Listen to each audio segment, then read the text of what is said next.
ngaji TPQ dilanjutkan dengan edukasi kesehatan ya. Jadi ini sangat bagus sekali, terutama untuk adik-adik ya, bisa dibantu untuk belajar mengaji tadi disemak, kemudian juga dilanjutkan dengan edukasi memutar video tentang kesehatan anaknya.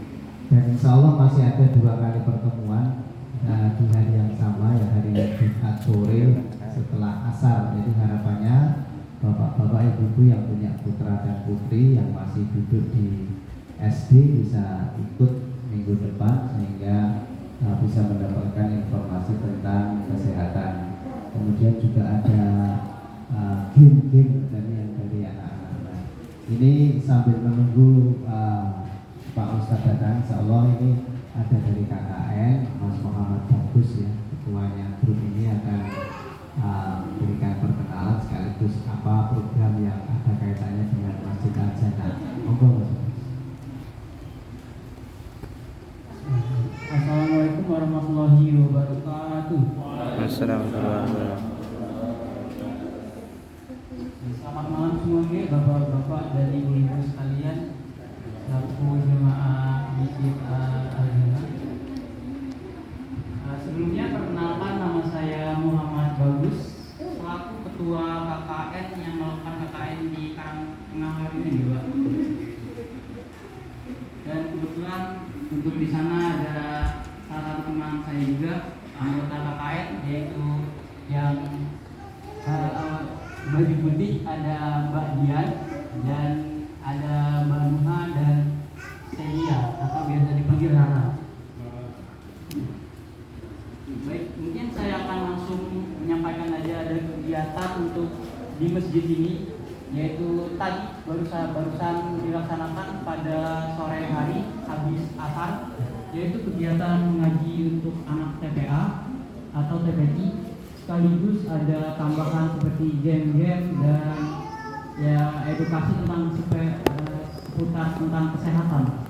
Yaitu untuk yang tadi sudah disampaikan, yaitu tadi kami melakukan edukasi atau sosialisasi tentang PHBS, yaitu kegunaan atau pentingnya mencuci tangan.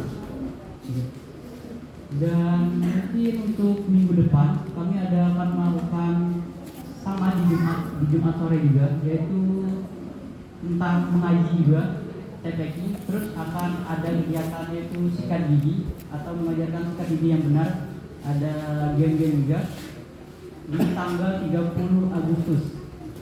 Lalu untuk tanggal 6 September atau Jumat depannya lagi, yaitu kegiatan sama mengaji juga.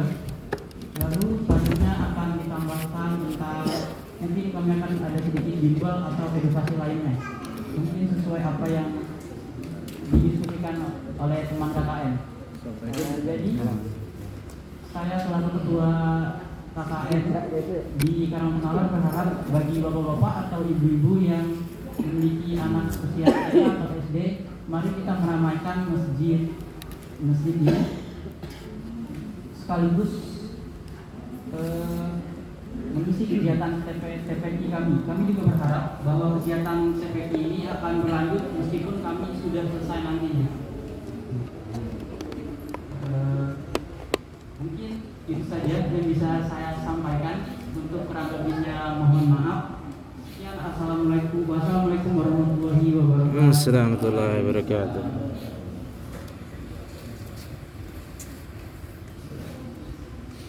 Alhamdulillah, terima kasih Mas Muhammad Bagus.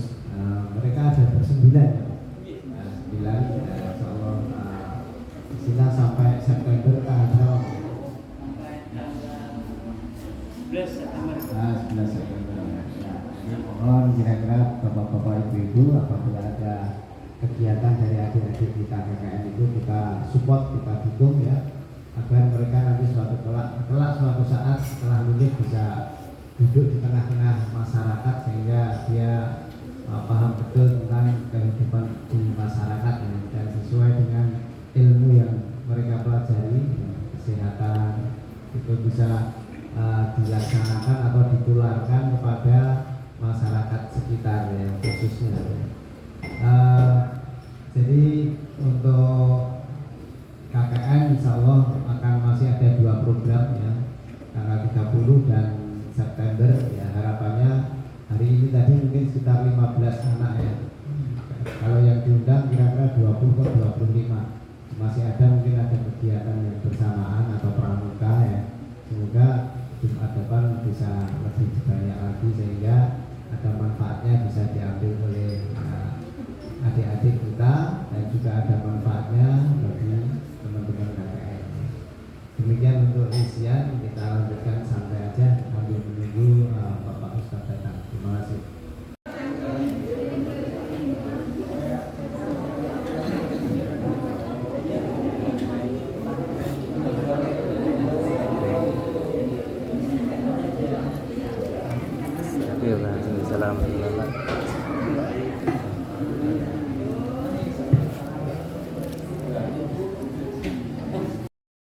Assalamualaikum warahmatullahi wabarakatuh. Alhamdulillahirabbil alamin. Wassalatu wassalamu ala asyrofil anbiya'i wal mursalin sayyidina Maulana Muhammadin wa ala alihi washabbihi wasallam. Rabbi shrah li sadri wa yassir li amri wahlul 'uqdatam min lisani yafqahu qawli. Amma ba'd. Wonten karsanipun Pak Ustadz dan ini ingin sabi ketemu Bapak Ibu jamaah pengajian yang satu kita hormati. Lalu mungkin semoga kita tidak akan mengaturan puji syukur dengan sanipun Gusti Allah. Kalau dene dalu nika kita pasir kaparingan mafiroh kita ya soinahipun sehingga kita sakit makempal satu kalunggah wonten ing Masjid Al-Jannah mriki ingin sabaru samangke hamiringaken menawi ing dados aturipun panjenenganipun Bapak Ustadz Hamiri ingin saged kita aturaken Sori koladan kami kusang kita wonten ing malam dunia menika. Dua tegesipun selawat salam mugi tansah katetep dumateng junjungan kita Nabi Agung Muhammad sallallahu alaihi wasallam, dumateng sedaya keluarga, sahabat lan mandhapipun dumateng kita sedaya ingkang tansah midherek napa ingkang dados ajaranipun. Bapak Ibu yang kula hormati sepindah kawula ngaturaken sewu-sewu kemengatur nuwun dumateng Bapak Ibu sedaya ing wonten dalu menika sampun kastuh ngrawuhi pamitatos undangan kita wonten ing acara pengajian rutin wonten ing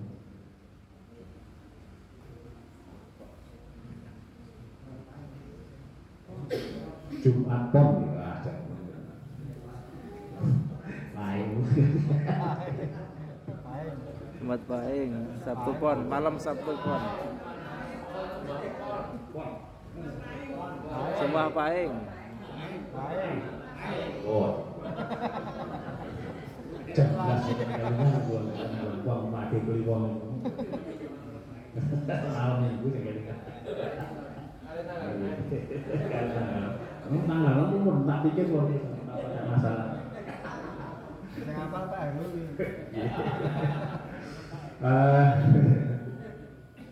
mungkin apa yang kita lampai utawi kita laksana awang dalam niko mangke saged nambahi sasrapan saha pelajaran waktu kita pelajaran hidup yang kesan untuk masyarakat lan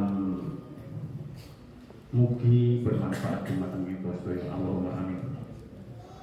Kagum bermain wekdal kita sambung mek jam 8 pamilo sasoro kawal perang menyerahkan Bapak Ustadz dan ini wekdal solo Bapak kawal perang semoga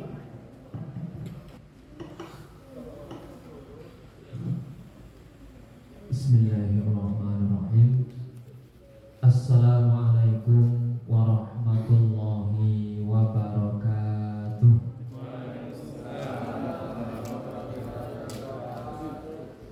Innal hamdalillah nahmaduhu wa nasta'inuhu wa nastaghfiruh wa na'udzu billahi min syururi anfusina wa min sayyiati a'malina.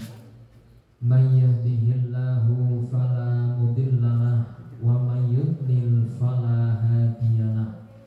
Asyhadu an la ilaha illallah wahdahu la syarikalah wa asyhadu anna Muhammadan abduhu wa rasuluh. Allahumma salli ala sayyidina Muhammad wa ala ali sayyidina Muhammad. Qala Allah ta'ala fil Qur'anil Karim, a'udzu billahi minasy syaithanir rajim. Bismillahirrahmanirrahim. Ya ayyuhalladzina amanu taqullaha haqqa tuqatih wa la tamutunna illa wa antum muslimun. Ingkang kita hormati Bapak-bapak takmir Masjid Al-Jannah, ingkang kita hormati Bapak Ibu tokoh masyarakat, ingkang kita hormati Bapak Ibu, adik-adik jamaah majelis taklim, ingkang dipun muliakan Allah Subhanahu wa taala. Alhamdulillah Allah tasih paring kesehatan lan kesempatan sehingga kita saged tindak wonten majelis taklim. Mugi-mugi Allah paring tambahan ilmu ingkang bermanfaat. Amin. Shalawat salam mugi tansah kunjuk wonten ngarsa dalam Kanjeng Nabi Muhammad sallallahu alaihi wasallam lan keluarganipun, sahabatipun lan sedaya tiyang ingkang derek tindak lampahipun. Lan mugi-mugi benjang wonten ing dinten kiamat kita sedaya menika kalebet tiyang ingkang pikantuk syafaat saking Kanjeng Nabi Muhammad sallallahu alaihi wasallam. Amin. Bapak Ibu ingkang dipun muliakan Allah, dalem menika kita sinau sareng-sareng temanipun memaknai kemerdekaan utawi kebebasan. Ya. Apakah merdeka itu bebas tanpa aturan, atau yang namanya merdeka itu bebas ning dalam tanda kutip? Ya. Mila Bapak Ibu ingkang dipun muliakan Allah, ampun ngantos salah dalam memahami kemerdekaan. Bahasa iki wis merdeka, dadi apa-apa wis bebas. Nah, bebas ning tetap sesuai aturan utawi norma yang ada, norma agama maupun norma adat masyarakat utawi aturan negara. Menawi kita maos Al-Qur'an, kathah kita panggi ayat-ayat yang menjelaskan tentang memerdekakan budak. Ya, contoh Bapak Ibu, nek enten tiyang Muslim, ada orang Islam membunuh orang non-Muslim atau membunuh orang Islam tapi tidak sengaja, itu tidak dihukum hukuman kisos. Hukuman kisos itu hukuman setimpal, hukuman mati.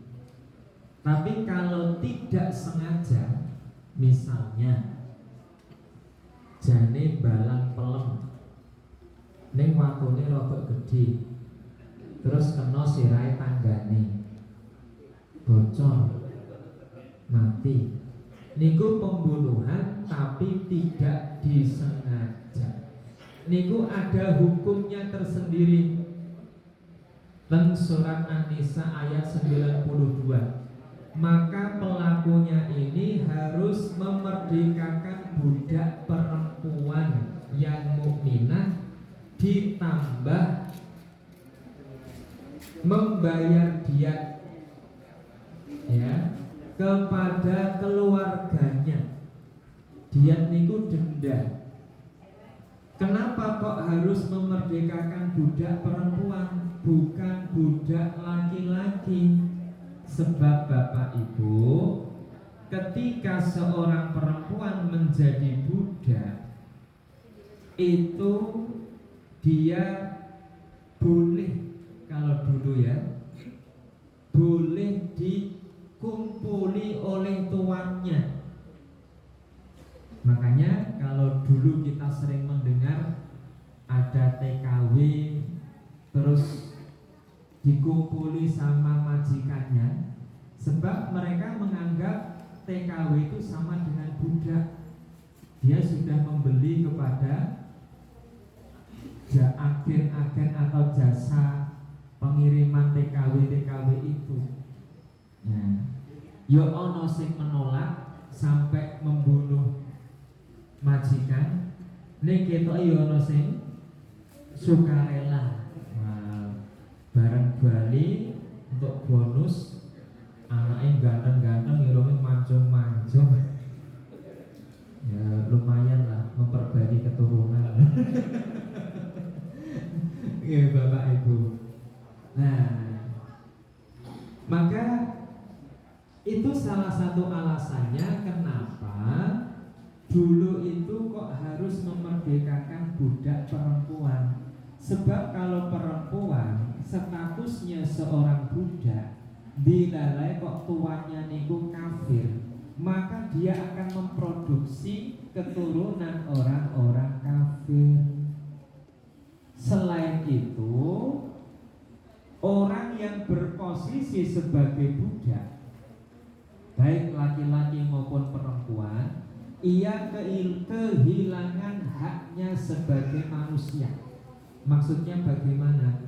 Seandainya dia punya hak warisan, itu tidak boleh diberikan kepada orang yang statusnya menjadi budak tetapi dimiliki oleh tuannya. Dalam sebuah hadis dikatakan al-abdu wa ma malakat yadahu lisayyidihi. Seorang budak dan apapun yang dia miliki ya, itu menjadi milik tuannya. Selain itu yang parah juga, ketika seseorang itu menjadi budak, niku boleh diperjualbelikan.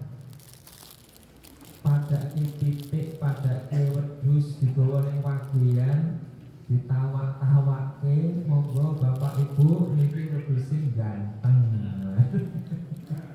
Nah, makanya ketika manusia menjadi budak, itu dia kehilangan sekian haknya sebagai manusia.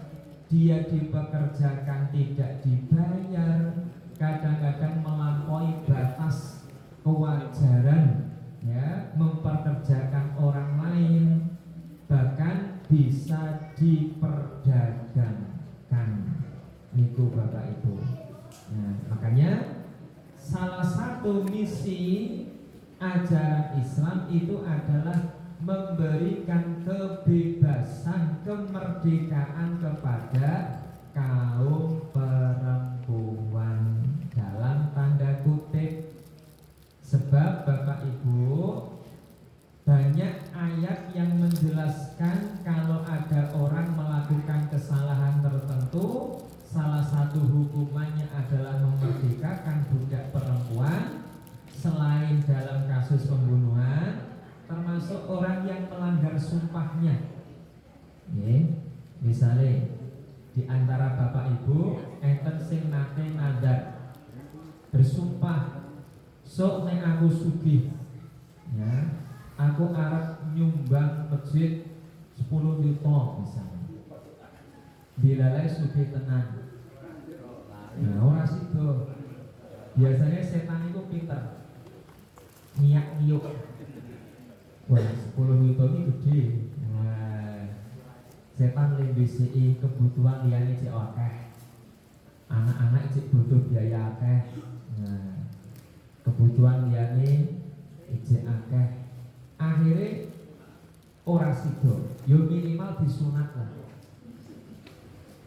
Le wakaf, le infak, ora sido 10 juta. Ya keporo malah batal. Alasannya warna-warna. Nah, maka orang yang melanggar sumpahnya itu, ya, salah satu hukumannya adalah dia harus memerdekakan budak. Niku Bapak Ibu. Kenapa kok wanita? Inilah salah satu misi ajaran Islam, menyelamatkan wanita dari perbudakan. Cuman Bapak Ibu, dalam perkembangannya kekinian, umat Islam khususnya para muslimah kadang-kadang menjadi korban perang pemikiran. Dalam bentuk apa?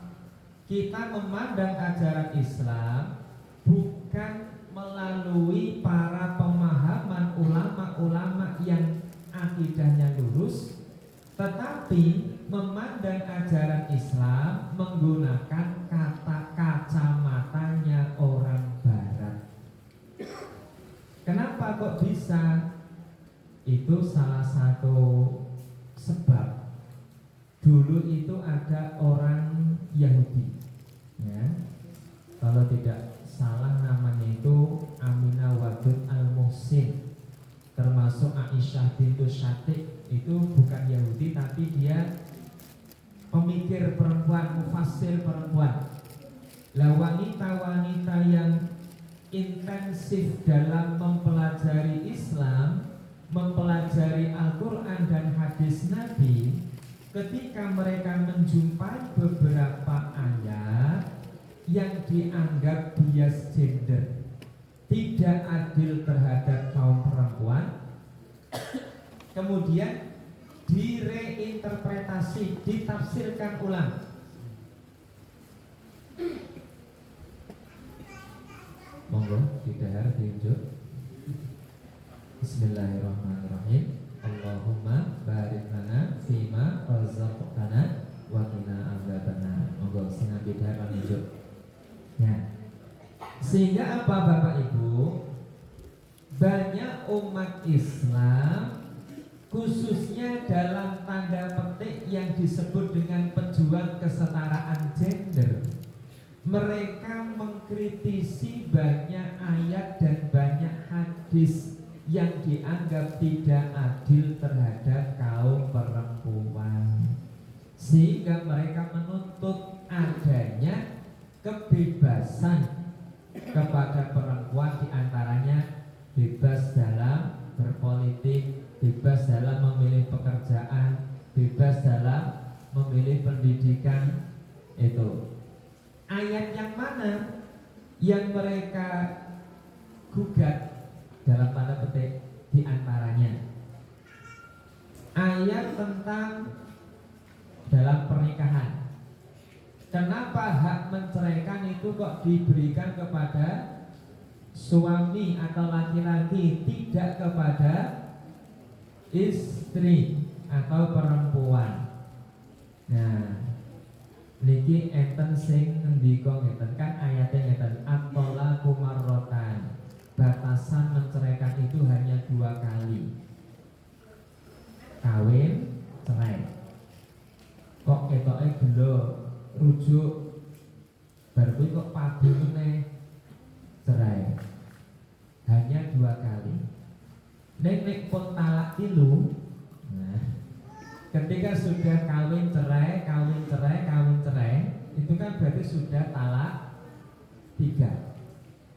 Niku mboten ngeten lho. Misalnya baru pertama kali ajeng pegat mergo masalahnya banget, kecewa nih salah satu dari keduanya, terus wes pokoknya sampai tak talak telu sekaligus, itu gak bisa. Ya. Jadi tetap berproses kawin, cerai, kawin, cerai, kawin, cerai. Maka kalau sudah cerai 3 kali, kok dilalai do gelo pengen rujuk, maka tidak boleh rujuk, ya, kecuali kalau mantan istrinya ini sudah pernah dinikahi oleh pria yang lain, kemudian diceraikan tanpa ada rekayasa. Ya, kan bisa saja gitu, enten sing teklek kecemplung.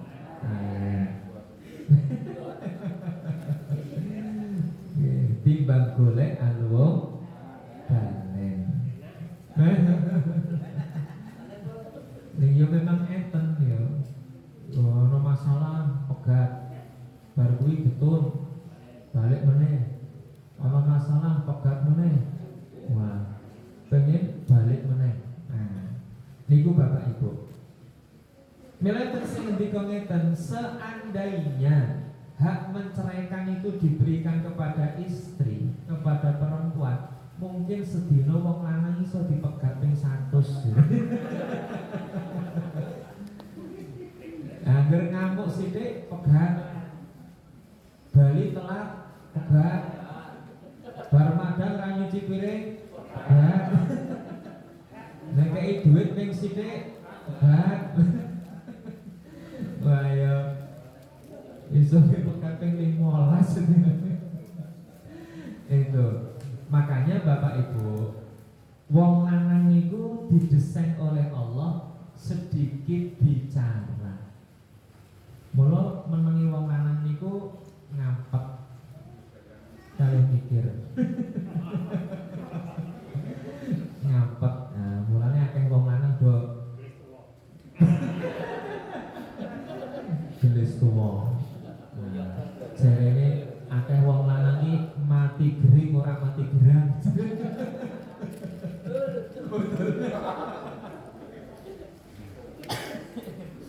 Nah, niku Bapak Ibu. Ya, memang desainnya laki-laki itu berbicaranya sedikit. Ning yo ono wong lanang serius ya ono. Ning longkong. Wonge ketok ora mangkat.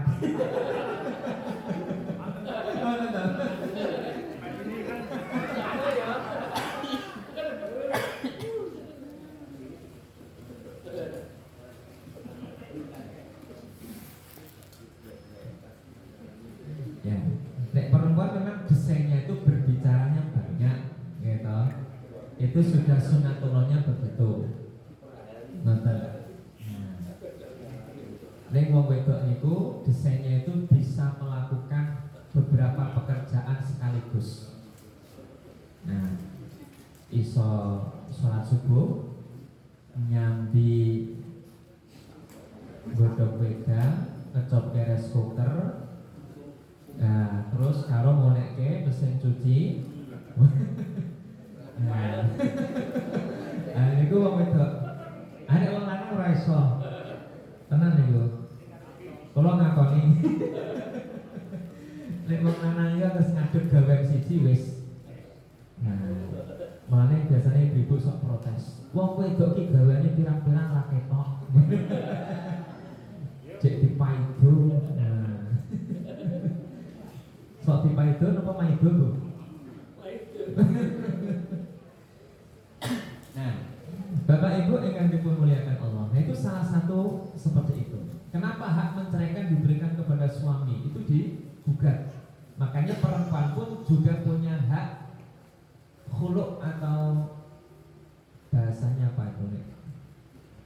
Gugat cerai.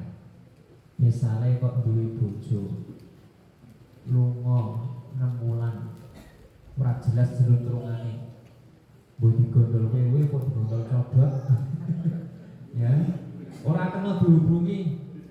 Ora tidak menafkahi lahir batin. Niku nek perempuannya, istrinya tidak terima, bisa digugat ke pengadilan.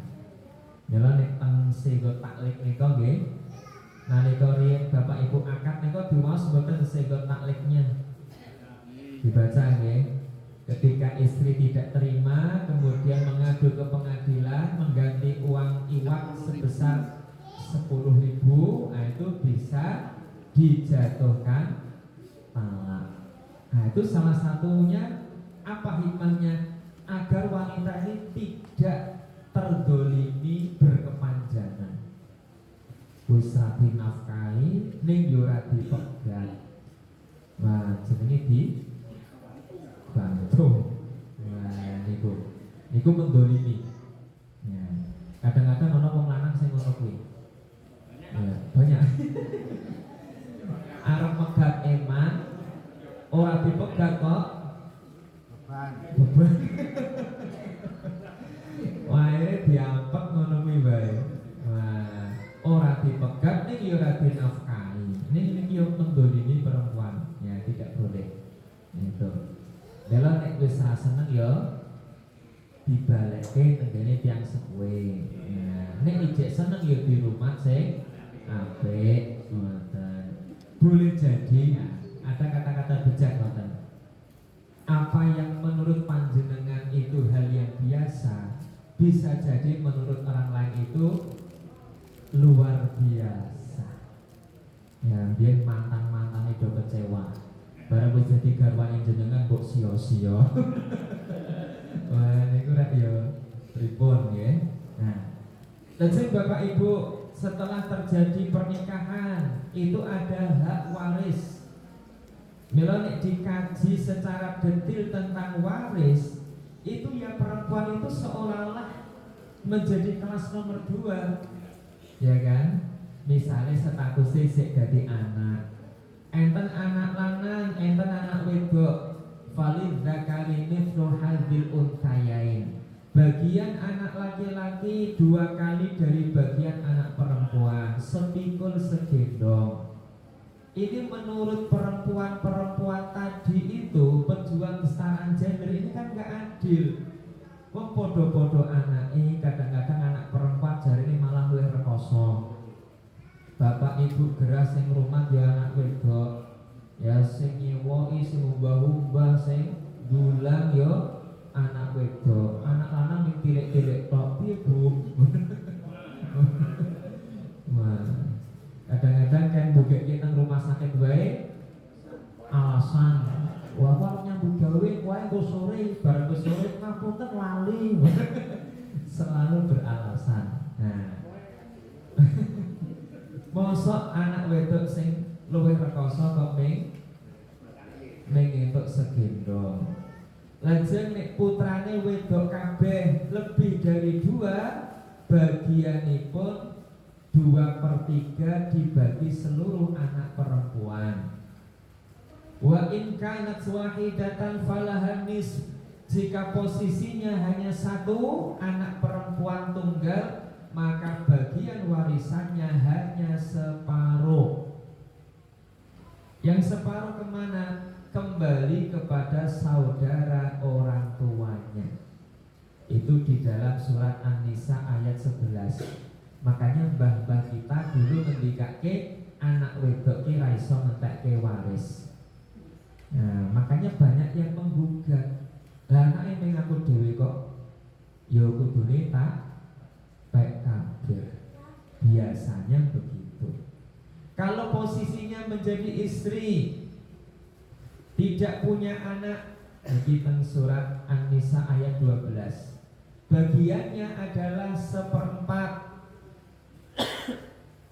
Tapi kalau punya anak, bagiannya 1/8. Sementara bagian suami kalau istri meninggal lebih dulu, tidak punya anak, bagiannya separuh.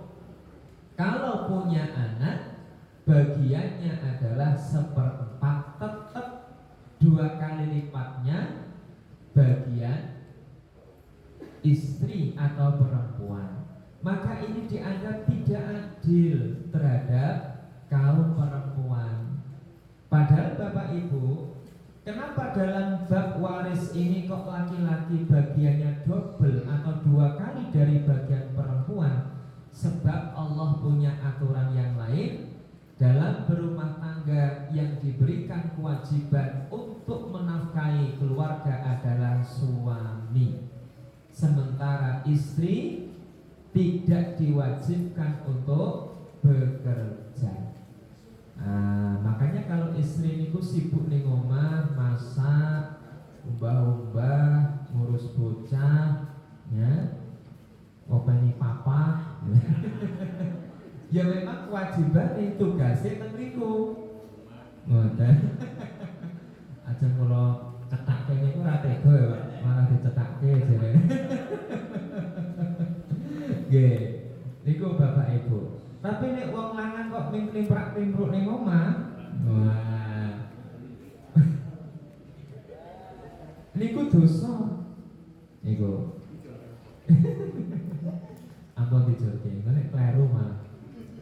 Kadang dijurke niku entuke niku luwih elik.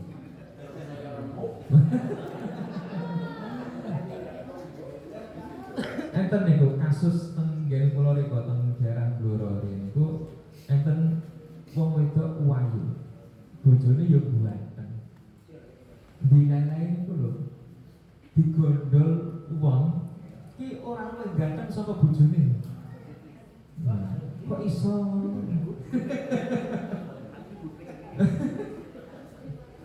Apa nek wong ganteng iki marai jelek kok piye ya?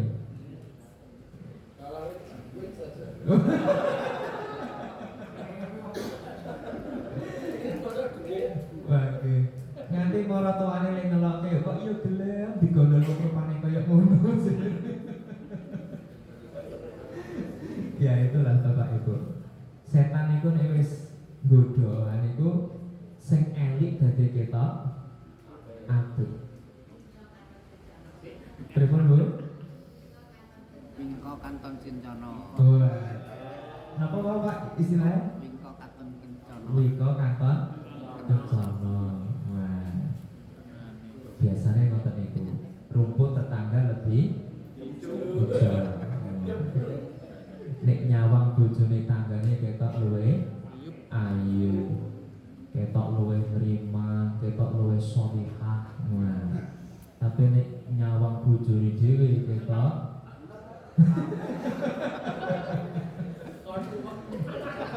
kok le jujur banget. Iya, jere ibuke. Rumput tetangga lebih hijau Mas. Ning ya kaping tetangga iki lebih jantan lho. Gitu. Nah, biasanya ngono kuwi. Dalam rumah tangga niku ya perno-perno nggih. Enten nek cara memperlakukan bojone wong liya karo bojone dhewe niku sok beda. Nah, biasanya lho nggih. Duka nek tiyang mriki sok beda mboten? Mboten nggih. Mboten benten. Itu biasanya kan nek ngobrol kali bojone tanggane saged alus nggih Cek inggih Bapak terus pundi. Monggo sarapan Bapak. Nate garwane dhewe di ngoten nggih.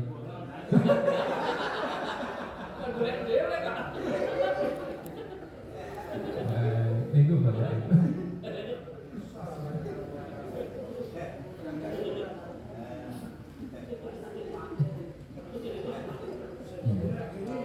Niku memang seninya itu begitu Bapak Ibu. Terus Bapak Ibu ingkang dipun muliakan Allah, ini dalam bab waris 1:2 dianggap tidak adil terhadap kaum perempuan. Terus niki musim politik, ya kan? Enten ayat ar-rijalu qawwamuna 'alan nisa, laki-laki itu pemimpin bagi kaum perempuan. Makanya dulu rata-rata presiden, wali kota, anggota DPR, menteri, nah itu didominasi oleh laki-laki. Sekitar tahun 98 apa gitu, nembe ada perombakan, sekian persennya harus perempuan. Niku Bapak Ibu. Nah, kita ibu-ibu, jenengan lebih rela ridho nek presiden ki kakung napa putri? Kakung. Kalau tante perempuan loh, kenapa? Karena mewakili hati perempuan. Jenengan lebih senang dipimpin laki-laki napa perempuan? Laki-laki. Sing ngendika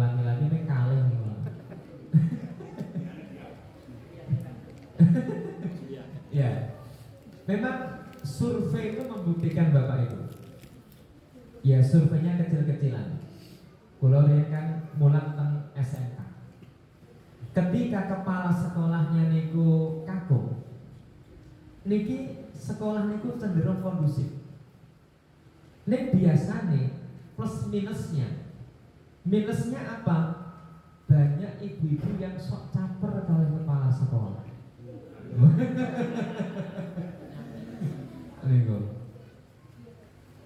Ketika kepala sekolah diganti perempuan, niku ibu-ibu do ubruk wae. Nanti kepala sekolah ngendika kalian kula, Pak Ustaz, saya itu selama setahun itu neng wong dobruk. Wah, niku. Apalagi yang memimpin itu secara level lebih rendah. Misalnya ngeten, ketika sekolah swasta, di situ banyak guru-guru perempuan yang PNS, sementara kepala sekolahnya honorer. Itu kadang gengsinya lebih tinggi. Itu ditambah enten sing ngendikake, katanya perempuan itu semua perempuan lainnya adalah pesaingnya. Terus betul. Bapak-bapak sing kagungan anak perempuan, nggih. Misale bapake kok sayang kalih putrinya, sok diajak jalan-jalan, tumbaske pakaian sing disenengi, ya, tumbaske jajan. Kira-kira ibuke cemburu mboten?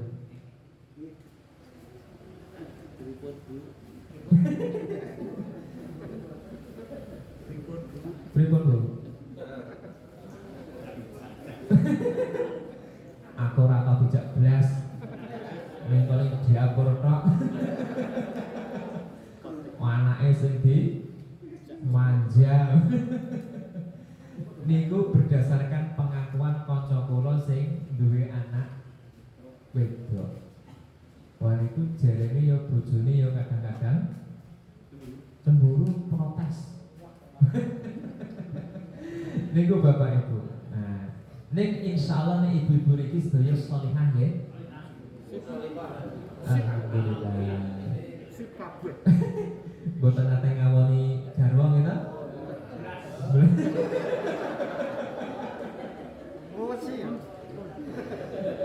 Kayak bapaknya nih do ngendika blas kira yakin.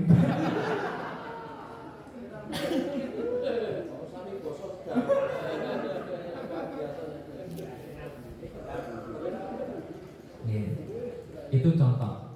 Ditambah lagi ada hadis begini, la yuflihu qaumun walau amruhum imra'ah. Tidak akan jaya suatu bangsa yang dipimpin oleh seorang perempuan. Nah, maka para pejuang-pejuang kesetaraan gender niku mengomentari hadis ini ngeten. Betul, hadis itu ada. Tetapi sebab keluarnya hadis itu, ada seorang raja, dia tidak punya anak laki-laki, hanya punya anak perempuan. Sedangkan anak perempuannya ini tidak pernah mendapatkan pendidikan politik, sehingga mau tidak mau dia mewarisi tahta kerajaan orang tuanya.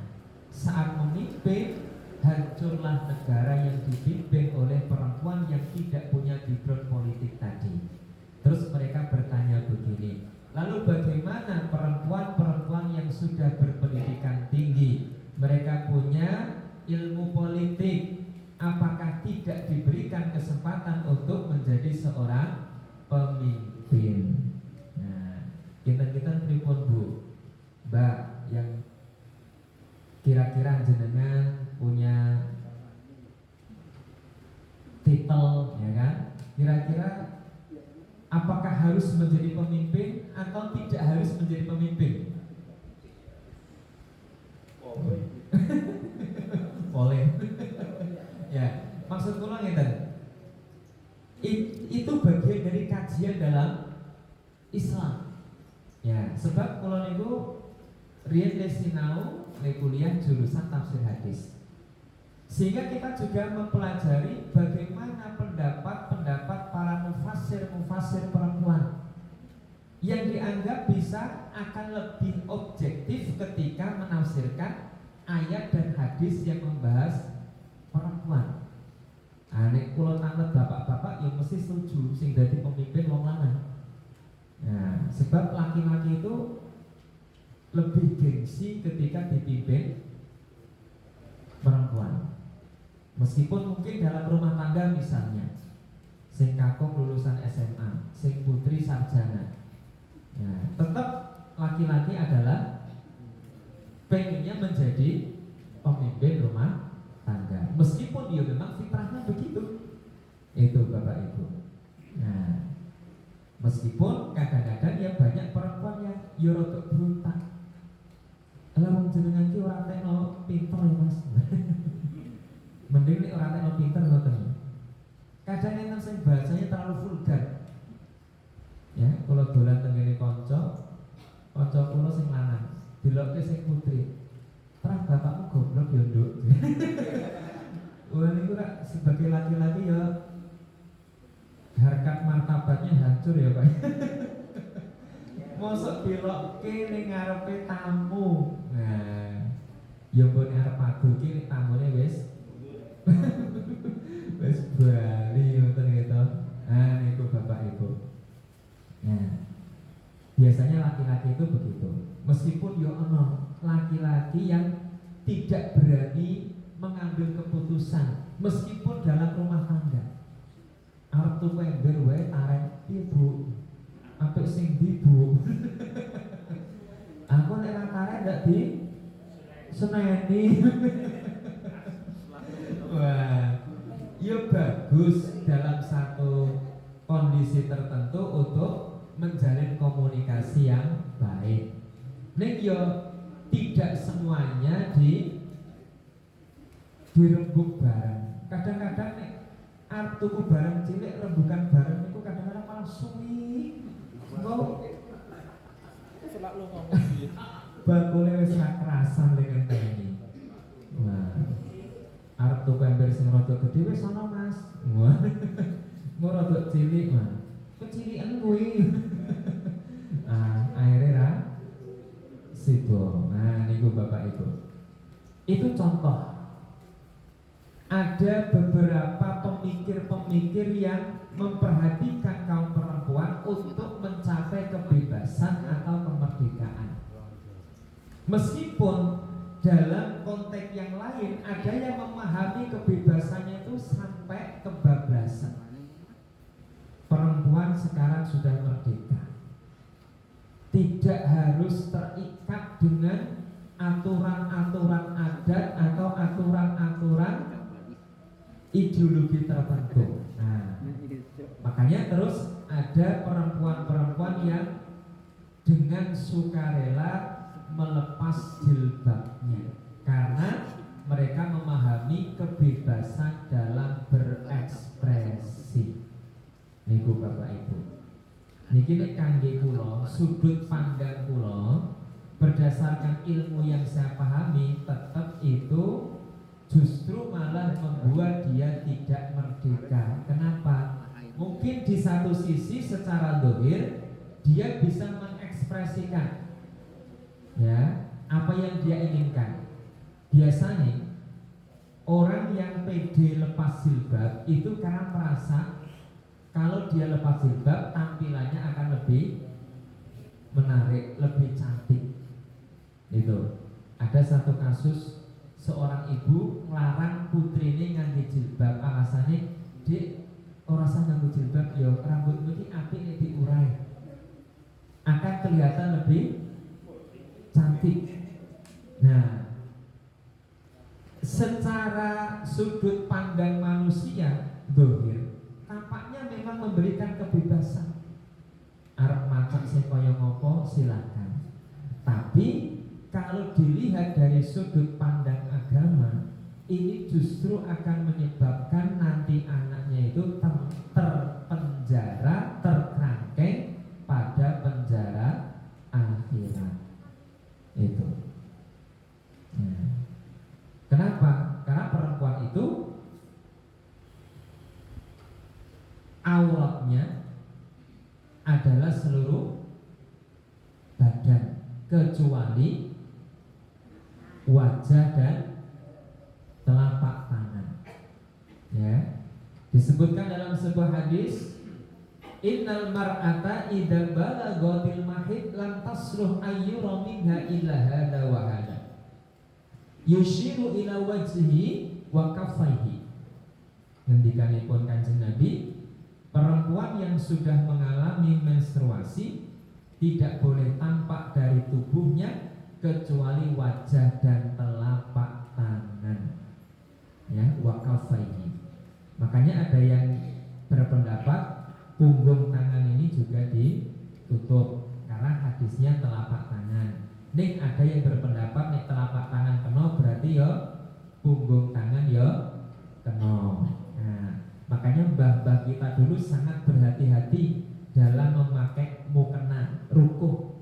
Rata-rata rukuhnya mbah-mbah kita dulu tuh bagian sini ada kainnya segitiga ngoten nggih. Nah, nek sani kadang enten sing ditambahi piyambak. Nah, itu sebenarnya bentuk kehati-hatian para perempuan. Jangan sampai ya khawatir nanti sholatnya tidak sah. Betul. Jadi Bapak Ibu, sebenarnya memaknai kemerdekaan itu bukan bebas tanpa aturan, tetapi bebas ya, bebas dalam memilih agama. Ya, kita tidak dipaksa untuk memeluk Islam. Bahkan Allah pun tidak memaksa kita untuk menjadi Islam. Ya. Dalam surat An-Nahl ada ayat begini, wa qulil haqqu mir rabbikum faman syaa'a falyu'min faman syaa'a falyakfur.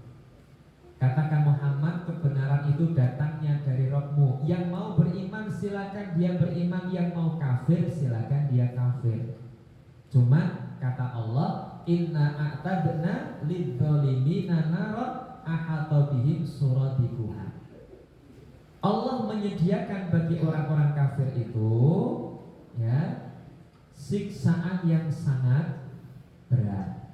Tidak dipaksa. Nek milih kafir niku bakal disiksa. Berarti dipaksa Pak, dipaksa ning alus.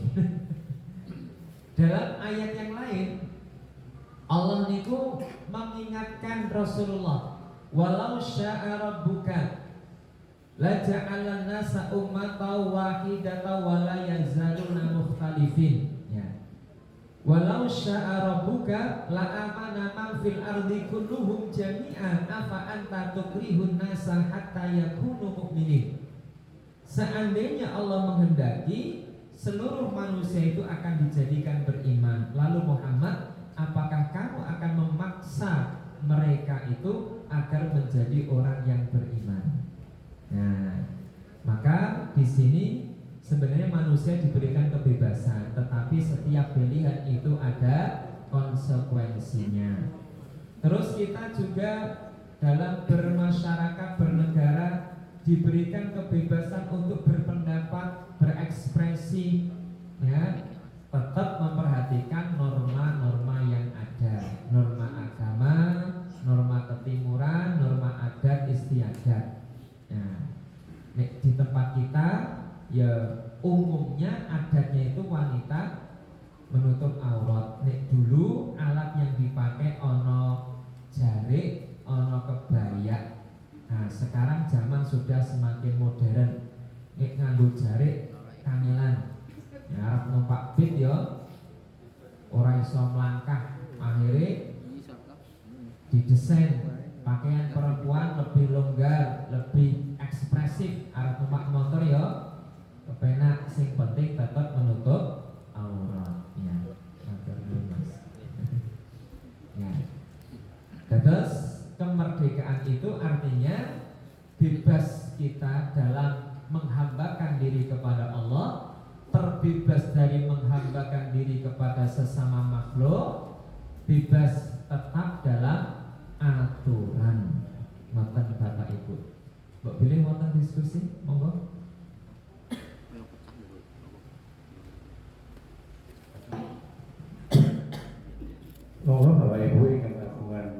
utawi penggalian pada penonton Pak Ustadz, semoga pertanyaan-pertanyaan monggo Pak Utung.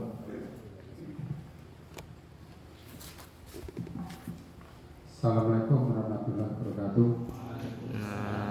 Ngasanipun Bapak Ustadz Damiri yang satu kita hormati, Bapak Ibu Sakuntoro Sugeng Rawuh lan matur nuwun kalih kedaripun dhateng kula. Badhe kula suwunaken pirsa Pak Ustadz, kala wau kawit ngajeng ingkang pun sebat untuk melindungi kaum perempuan ya. Nah, ingkang kula suwunaken pirsa menika antawisipun penyebutan kalau kaum perempuan kok mboten kaum wanita. Ini kok bentenipun kados pundi ngaten. Kok bilih makaten saking kula wekdal kita aturaken. Assalamualaikum warahmatullahi wabarakatuh. Waalaikumsalam warahmatullahi wabarakatuh. Amin. Bapak Ibu ingkang dipunmuliakan Allah, niki harus konsultasi dengan ahli bahasa ya. Bedanya apa wanita dengan perempuan? Ketinggalan perempuan itu terkesan lebih santun ya. Nah itu. Makanya istilah WTS itu menggunakan wanita bukan perempuan. Itu secara perasaan mawon ya. Ini memang teng Al-Qur'an kadang-kadang penyebutan perempuan itu menggunakan nisa, kadang menggunakan imro'ah, kadang menggunakan niswa ya, kadang mar'ah. Nah ini yang memang kadang-kadang beda penyebutannya gitu Bapak Ibu. Ini secara lebih spesifik ini kalau dereng saged matur. Nah, kenapa kok disebut imro'atu Fir'aun? Ya, istrinya Fir'aun, bukan wanitanya Fir'aun atau ya perempuannya. Ya, bahasa yang lebih santun ya istri itu. Kemudian ada ayat begini, ya ayuhan nabi kullil mu'minina, ya ayuhan nabi kullil mu'minina wal mu'minat kulli azwajika wa banatika wa nisa'il mu'minin. Wahai Nabi, katakan kepada istri-istrimu dan anak-anak perempuanmu wa nisa'il mu'minin, dan perempuan-perempuan. Ya, ini juga termasuk ahli terjemah dulu. Kenapa lebih memilih menggunakan kata perempuan, tidak menggunakan wanita?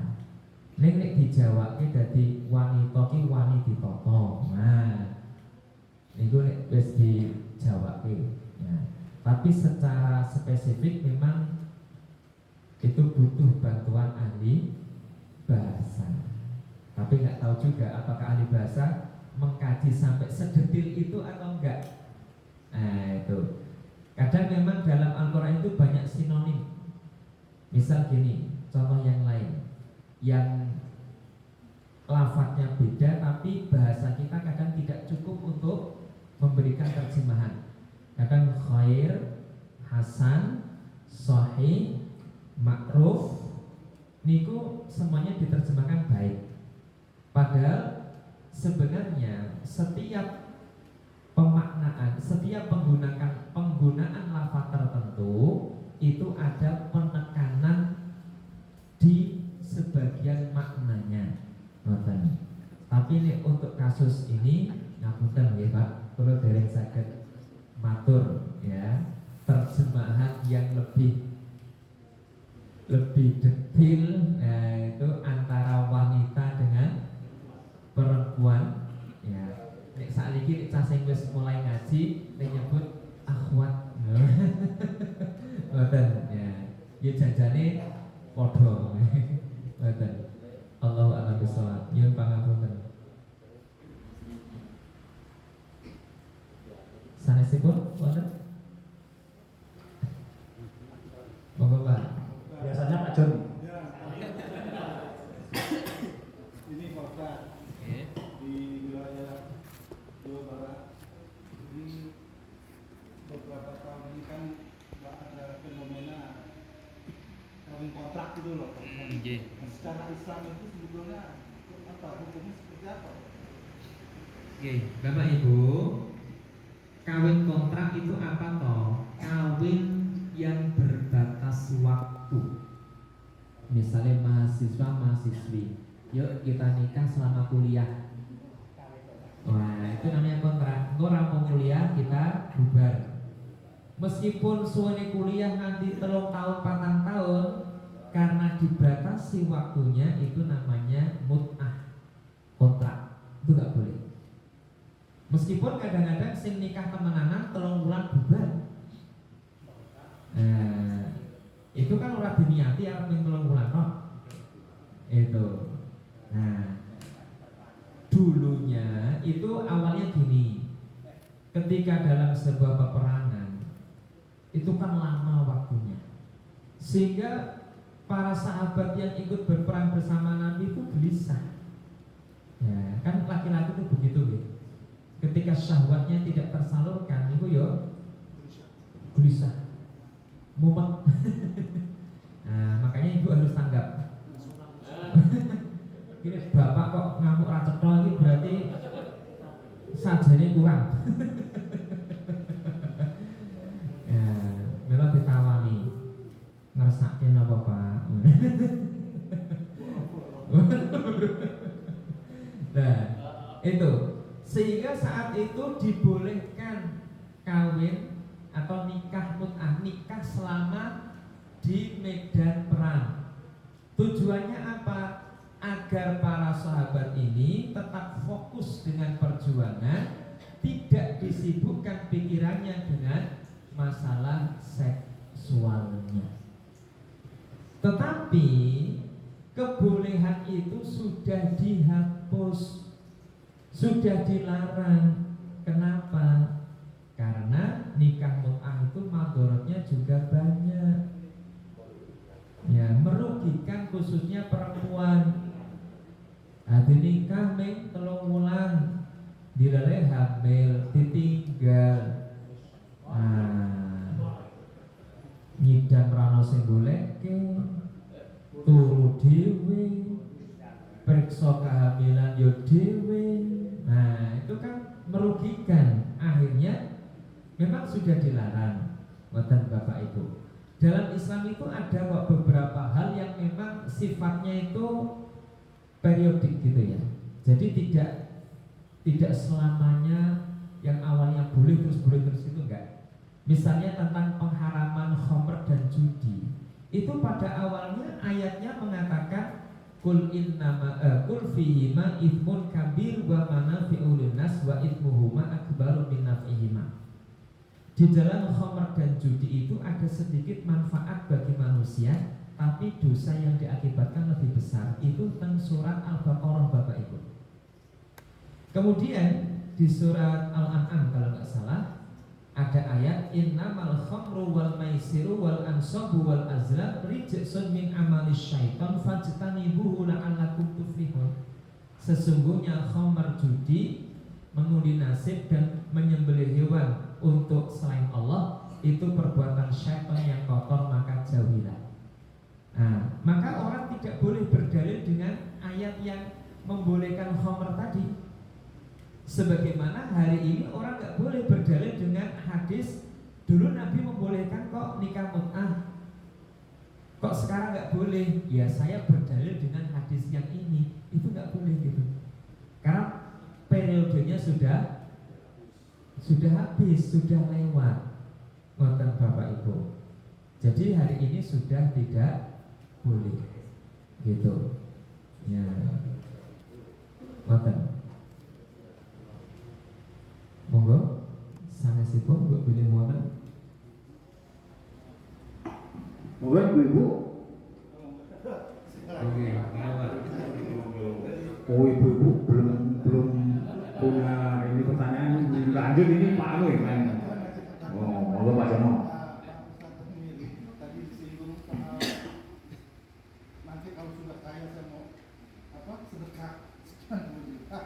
saya nggak jadi. Itu dikatakan tadi ada godaan setan. Memang tabiat si manusia itu sendiri yang sulit, apa memang setan? Kan selama ini selalu setan yang dikorbankan. Jadi kambing hitam gitu. Wah, karena ada setan. Wah, iya. Selalu kan seperti itu. Iya. Gimana? Kok kenapa setan selalu dikambing hitamkan? Iku sami kali kanca kula kuliah riyen. Enten sing ngendika ngeten. Jangan selalu menyalahkan setan. Karena belum tentu setan yang bersalah.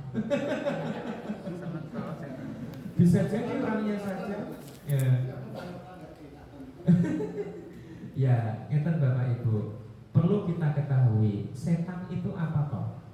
Setan itu adalah sifat yang mengajak kepada kemaksiatan, keluar dari ketaatan, itu namanya sifat syaitonia. Ya. Di awal juz 8 itu wonten ayat wa kadzalika ja'alna likulli nabiyyin aduwwan syayatinal insi wal jinni yuhi ba'duhum ila ba'din zukhrufal qawli ghurura. Kami jadikan musuh bagi para nabi itu setan dari jin dan setan dari manusia. Mereka saling bantu membantu. Makanya Bapak Ibu, manusia bisa jadi setan, jin juga bisa jadi setan. Kapan jin jadi setan? Ketika mengajak jin yang lain atau mengajak manusia untuk berbuat maksiat. Caranya bagaimana? Yuwaswisu fi sudurin nas, menimbulkan was-was, mempengaruhi pola pikir. Ya, yo sedekah ki kena, ning yo dipikir nek 10 juta ki yo akeh, kebutuhan masih banyak, anak-anak masih butuh biaya. Aniku setan mojo-ojoi dari yang tidak kelihatan. Yuwaswisu fi sudurin nas, menimbulkan was-was. Kadang setan dari jenis manusia ya kadang mungkin lewat istri atau lewat anak. Pak rasa sok semugi sedekah nek akeh-akeh. Wah. Awang nek ngekeki aku wae pelit kok sedekah go masjid gede. Nah, makanya biar tidak dikatakan pelit itu ya paling enggak imbang. Ngoten Bapak Ibu. Makanya suami itu harus punya trik. Ya, misalnya mau sedekah ke masjid atau sedekah untuk orang tuanya atau sedekah kepada saudaranya yang butuhkan. Nah, itu kebutuhan untuk keluarganya itu harus dipenuhi dulu. Nek boten mangke jenengan diprotes. Nah, itu pun lumrahnya begitu. Nah, makanya Bapak Ibu, ketika manusia mengajak manusia yang lain untuk tidak taat kepada Allah, berarti dia sedang menjadi setan. Itu Bapak Ibu. Nah, makanya setan itu dari dua jenis, minal jinnati wan nas, dari jenis jin dan dari jenis manusia. Nah, mungkin hari ini itu banyak setan yang pensiun dini. Kenapa? Menurut soleh rata kudo wis do rusak ya. Wis melampaui setan. Kadang-kadang memang itu lho, menungso sing luwih parah tinimbang setan. Iblis, Bapak Ibu, iblis yang disuruh sujud kepada Nabi Adam tidak mau, akhirnya diusir dari surga. Ya, niku teng surat Al-Anfal. Ya, wa idz zayyana lakumus syaitanu inni jarul lakum.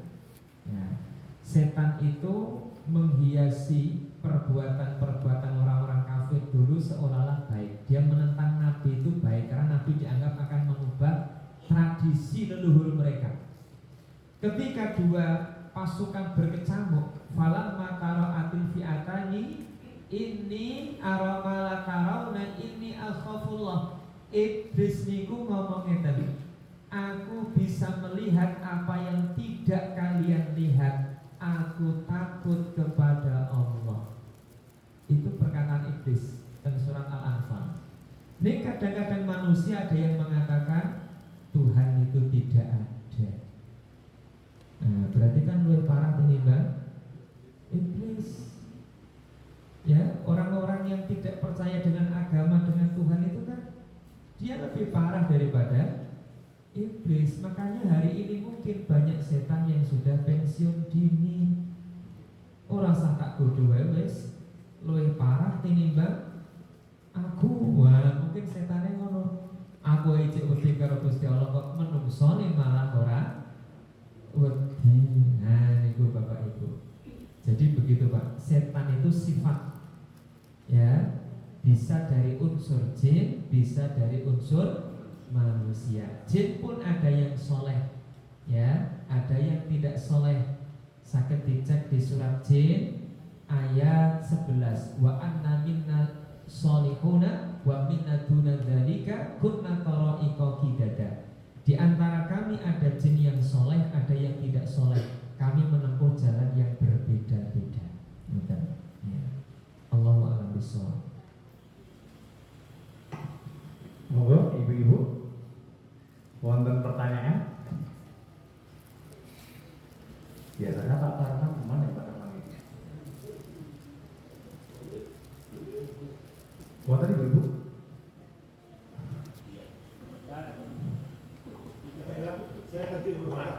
Monggo tambahin, tanggung terus. Saya mau tanya, bisa nggak terjadi interaksi antara jin dengan manusia? Yang satu kasat mata, yang satu tidak kasat mata. Ya. Bisakah manusia dan jin itu berinteraksi secara langsung?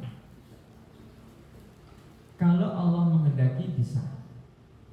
Kalau Allah menghendaki, ya. Karena memang salah satu kelebihan jin itu, ini dalam surat Al-A'raf kalau nggak salah, innahu yarakum huwa wa qabiluhu min haitsu la tarawnahu. Jin itu bisa melihat kita dari tempat yang kita tidak bisa melihat mereka. Itu. Kemudian apa buktinya kalau orang itu bisa berinteraksi dengan jin? Salah satu sahabat Nabi bernama Abu Hurairah. Beliau ditugasi untuk menjaga Baitul Mal, ya, tempat yang dipakai untuk menampung infak sedekahnya kaum muslimin. Suatu malam ada laki-laki yang mencuri, tidak tertangkap. Kemudian malam berikutnya ada yang mencuri lagi, tidak tertangkap. Malam yang ketiga barulah tertangkap. Nah, laki-laki ini tadi mengatakan, kalau kamu ingin tidak ada pencurian di Baitul Mal, maka bacalah ayat kursi, kalau nggak salah begitu. Kemudian kisah itu diceritakanlah kepada Nabi. Kemudian Nabi mengatakan begini, kali ini setan benar, karena yang mencuri itu sebenarnya adalah setan. Jadi ketika jin ingin berbicara dengan manusia, dia menggunakan wujud seperti manusia. Dan salah satu kelebihan jin itu, dia bisa mengubah dirinya seperti yang dia inginkan. Tapi ini wujud asli ini janjinya medeni Bapak Ibu. Ada hadis yang menyatakan al-jinnu thalathatu asnaf. Jin itu ada 3 model. Sinfun lahum ajnihatun yatiruna fil hawa. Jenis jin yang memiliki sayap dan bisa terbang di udara. Mungkin inilah jin-jin yang suka mencari berita di langit kemudian disampaikan kepada para dukun. Memang ada yang bisa terbang. Mula nek enten wah aku nek bengi ngapa ketemu peri. Wah, ana sing mabur. Itu kan jenis jin ada yang bisa terbang. Yang kedua, sinfon hayatun wa aqarib. Jenis jin yang menyerupai ular dan kalajengking atau binatang buas. Makanya sering dikisahkan cerita-cerita mitologi itu ada siluman ular, manusia setengah ular, ya. Termasuk saat ini viral cek khodam. Ya, khodamnya apa macan, apa singo, apa bekicot. Oh, pantes khodamnya bekicot, ini lelet. Nah, nego, ya. Memang jin itu ada yang menyerupai binatang buas. Yang ketiga, sinful yuhilluna wa yan'aluna. Jenis jin yang suka berpindah-pindah dan menetap. Niki mirip menungso. Enten sing bertempat di masjid, jin-jin muslim. Ada yang suka bertempat di kamar mandi. Makanya kalau kita mau masuk kamar mandi harus berdoa, Allahumma inni a'udzubika minal khubuthi wal khaba'ith. Ya Allah, aku mohon perlindunganmu dari setan laki-laki dan setan perempuan. Nah, itu Bapak Ibu. Jadi kalau Allah menghendaki bisa saja seseorang itu berinteraksi dengan jin secara langsung, atau kalau jin berinteraksi kadang-kadang menggunakan media atau semua kesurupan itu, ya bisa jadi itu memang sedang dimanfaatkan oleh jin, tetapi jangan semua perkataannya dipercaya. Kadang-kadang jin itu suka mengadu manusia, bukan mengadu domba ya, mengadu manusia. Kenapa? Mereka itu ingin menimbulkan permusuhan di tengah-tengah manusia. Misalnya ada yang kesurupan, wah, nggak usah ditakoni, gue sing ngomong sopo. Nah, kalau sing ngomong gue dulurin jenengan dewi. Wah, akhirnya mulai metani, ingin berarti masalah kalau sopo. Wah, akhirnya kita suudon, membenci dia. Ya, padahal belum tentu. Bisa jadi itu memang gaweane jin dewi. Nah, itu Bapak Ibu. Jadi jangan semuanya dipercaya. Gitu ya Pak ya. Ini.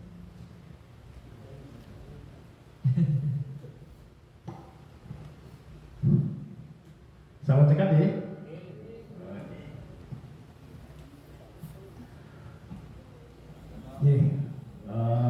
Naik wonten pitak kenan malih menika sampun pukul 09.00. Monggo menapa ing kalau sampun ngaturaken panjenenganipun Bapak Ustaz Tamiri saged kita tampi kita kita dapat wonten manah kita masing-masing nambahi seserepan lan sabeton migunani wonten ing pakesan kita piyambak. Bapak-bapak, menika sampun pukul 09.00. Kepilih sampun wonten pertanyaan malih, monggo acara wonten ing dalem nika kita tutup sesarengan namung sakderengipun kepilih ing kawula. Ngaturaken nampi iso ngaturaken napa kemawon kathah perkiraan saestu kula matur saking takmir yon sewu pun pangapunten saged betul. Monggo pepanggihan wonten dalem kita tutup kalisan kami maos hamdasan monggo. Alhamdulillahirabbil alamin. Assalamualaikum warahmatullahi wabarakatuh. Assalamualaikum.